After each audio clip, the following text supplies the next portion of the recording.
नमस्कार दोस्तों, आप सभी का स्वागत है। आज का वीडियो कंक्रीट के क्यूब का सैंपल कैसे लिया जाता है और कितने कंक्रीट के वॉल्यूम पर कितना नंबर ऑफ सैंपल लिया जाता है इसके ऊपर है। और यह वीडियो सभी सिविल इंजीनियर, साइट इंजीनियर, जो लोग साइट पर कंक्रीट का काम कराते हैं उसके लिए बहुत ही ज़्यादा महत्वपूर्ण हो जाता है, क्योंकि जब कंक्रीट का काम होता है तो कंक्रीट का क्वालिटी चेक करना बहुत ही अनिवार्य हो जाता है। ये अलग अलग ग्रेड के कंक्रीट का कैरेक्टरिस्टिक्स, कंप्रेसिव स्ट्रेंथ अलग अलग होता है। तो इसीलिए आज का ये वीडियो सैंपल ऑफ क्यूब है। सबसे पहले क्यूब का जो डायमेंशन होता है 150 mm by 150 mm by 150 mm, यानी कि ये डायमेंशन 150 mm हो गया यहाँ से यहाँ तक, और दूसरा डायमेंशन क्यूब का ये 150 mm हो गया, फिर तीसरा डायमेंशन 150, यानी कि 6 inch by 6 inch by 6 inch ये क्यूब का डायमेंशन होता है। और IS 456 2000 में जो क्लॉज नंबर, ये कोड है IS 456 2000 plain and enforcement concrete practice का ये कोड है। इस कोड का जो क्लॉज नंबर है 15.2.2, इसमें एक टेबल दिया हुआ है जिसमें कि वॉल्यूम ऑफ कंक्रीट के हिसाब से नंबर ऑफ सैंपल्स जो है कितना लिया जाना चाहिए साइट पर, ये इसमें डिस्क्राइब किया हुआ है। तो चलिए हम कोड में देखते हैं। ये यहाँ कोड आप देख सकते हैं, फ्रीक्वेंसी है टेस्टिंग का 15.2.2 ये कोड है। इसमें है the minimum frequency of sampling of concrete of each grade shall be according with the flowing, यानी कि ये जो टेबल्स है इस टेबल के अनुसार जो मिनिमम फ्रीक्वेंसी होगा सैम्पलिंग का, तो इस टेबल के हिसाब से फॉलो होगा साइट पर। तो ये कोड बहुत ही इंपॉर्टेंट हो जाता है।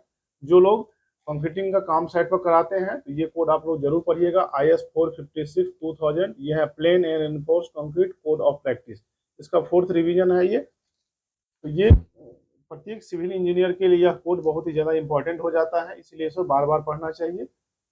तो चलिए यहाँ पर 1:5 क्यूबीमीटर यदि कंक्रीटिंग का काम होगा तो उसमें जो सैंपल हम लेंगे 1 लेंगे, और इस सैंपल को हम प्रॉपर 7 डेज और 28 डेज तक मॉइस्ट कंडीशन में रखते हैं, यानी कि उसको गनी बैग में क्यूरिंग करते हैं या फिर पानी में सबमर्ज करके क्यूरिंग करते हैं। फिर इसको साइट कार्यस्थल पर कंप्रेशन टेस्टिंग मशीन होता है, कंप्रेशन टेस्टिंग मशीन में कंप्रेसिव स्ट्रेंथ चेक किया जाता है। फिर 28 डेज के बाद उसका कंप्रेसिव स्ट्रेंथ चेक किया जाता है। फिर ग्रेड ऑफ कंक्रीट के अनुसार से उसका जो परमिसिबल लिमिट है कंप्रेसिव स्ट्रेंथ का, अगर उसमें है मेरा क्यूब पास है, उसको हम काम के वो जो कंक्रीट्स है उसका क्वालिटी अच्छा है, वो उसको प्रॉपर स्ट्रेंथ आया है। इसी तरह से 28 डेज के बाद से CTM में हम इसका कंप्रेसिव स्ट्रेंथ निकालते हैं, और कुछ सैंपल को हम लैब में भी भेजते हैं, लैब से भी उसका स्ट्रेंथ पता चल जाता है। तो 1:5 क्यूबीमीटर अगर कंक्रीटिंग हो रहा है तो उसमें एक सैंपल लेंगे। अगर 6 से 15 क्यूबीमीटर कंक्रीटिंग का काम कार्यस्थल पर हो रहा है तो उसमें हम 2 सैंपल लेंगे। अगर 16 से 30 क्यूबीमीटर कंक्रीटिंग का काम हो रहा है, इतना वॉल्यूम अगर हो रहा है तो इसमें हम 3 सैंपल लेंगे। अगर 31 से 50 क्यूबिक मीटर कंक्रीटिंग का काम हो रहा है तो उसमें 4 सैंपल लेंगे। और 51 एंड एवं 51 एंड उससे ऊपर जो भी होगा, प्रत्येक 50 क्यूब मीटर या उसका पार्ट में +1 सैंपल बढ़ते जाएगा। जैसे कि 31 से 50 तक 4 सैंपल हो गया। अगर मान लीजिए 51 से लेकर के 100 हो रहा है तो इसके ऊपर जो है प्रत्येक 50 किलोमीटर बढ़ गया या पार्ट बढ़ गया, उससे 50 किलोमीटर या उससे कम हो गया, 1 सैंपल इसमें बढ़ते जाएगा।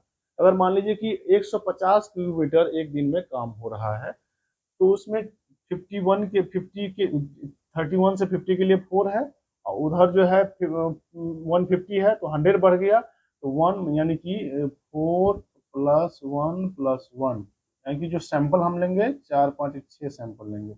इस तरह से हम सैंपल कार्यस्थल पर IS 456 के क्लॉज को फॉलो करके हम लेते हैं।